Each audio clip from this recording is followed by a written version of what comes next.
26 अप्रैल 1986 Soviet union में स्थित Chernobyl nuclear power station.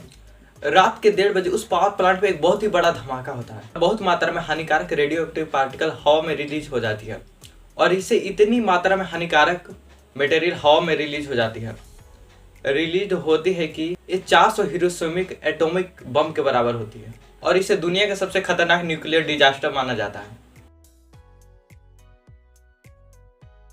ये चेर्नोबिल पावर प्लांट पारापात शहर से 16 किलोमीटर नॉर्थ वेस्ट में स्थित है और यूक्रेन से 104 किलोमीटर नॉर्थ में, और इसमें 4 न्यूक्लियर पावर रिएक्टर थे और एक रिएक्टर की कैपेसिटी 1000 मेगावाट तक की इलेक्ट्रिसिटी प्रोड्यूस करने की थी।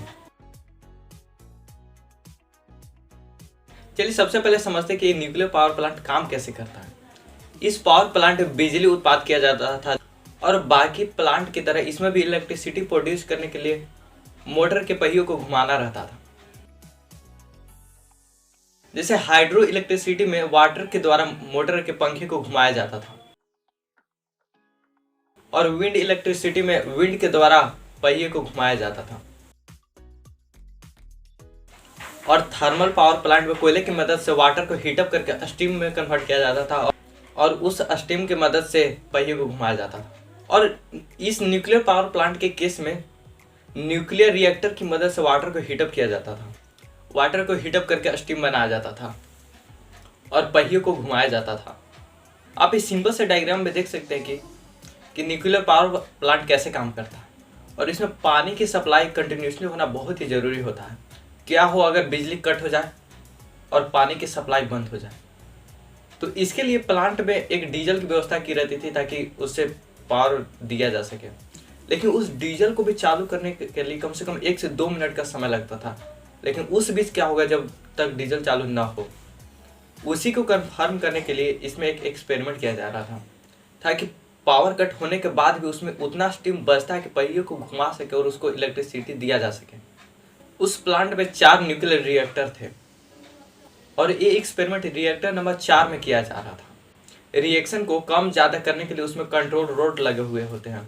स्टार्टिंग में 7% पावर के साथ रिएक्टर को स्टार्ट किया जाता है, लेकिन इससे इतना इलेक्ट्रिसिटी प्रोड्यूस नहीं होता जितना कि उस एक्सपेरिमेंट के लिए चाहिए था। सेफ्टी प्रिकॉशन को नज़रअंदाज करते हुए और वे सारे कंट्रोल रोड को बाहर निकाल लेते हैं और सिर्फ 8 कंट्रोल रोड ही उसमें लगे हुए होते हैं।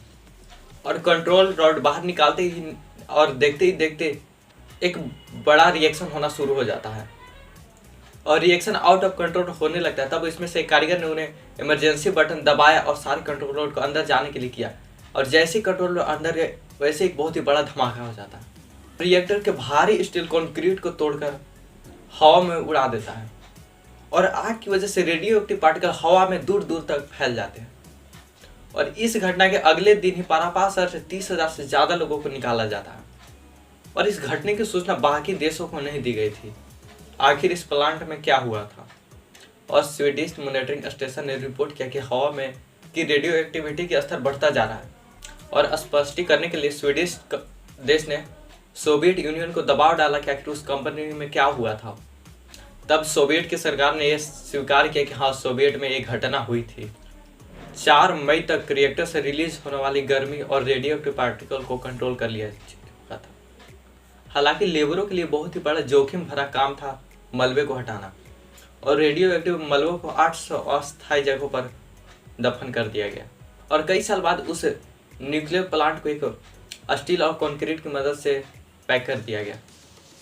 कुछ रिपोर्ट का कहना है कि स्टार्टिंग में ही विस्फोट के समय 2 लोग मारे गए थे, लेकिन अन्य रिपोर्ट के मुताबिक विस्फोट के समय ही 50 लोगों की मृत्यु हुई थी और ये आंकड़ा कुछ दिन बाद 500 के करीब था और दर्जनों लोग घायल थे और बाद में उनकी भी मृत्यु हो जाती है।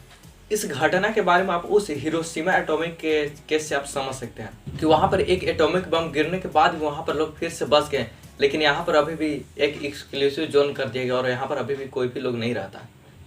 अब रेडियो एक्टिव पार्टिकल हवा के थ्रू रूस, यूक्रेन, फ्रांस तक पहुँच जाता है और लाखों एकड़ के खेत और पौधे कंटामिनेट हो जाते हैं और उन पौधों को गाय और अन्य जानवर खाते हैं और उनके दूध लोग पीते हैं और उस दूध में रेडियो एक्टिव पार्टिकल ज़्यादा होने की वजह से लोगों में तरह तरह की बीमारी देखने को मिलती है और बहुत सारे लोगों की इस बीमारी की वजह से मौत हो जाती है। और आपदा के बाद सोवियत यूनियन ने उस प्लांट के 30 किलोमीटर के दायरे में एक एक्सक्लूजन जोन बना देता ताकि उस 30 किलोमीटर के अंदर कोई न रहे, और वो अभी भी वैसा ही जोन बना हुआ है और वहाँ पर अभी भी कोई भी लोग नहीं रहता। और ऐसी अमेजिंग वीडियो के लिए हमारे चैनल को सब्सक्राइब करें।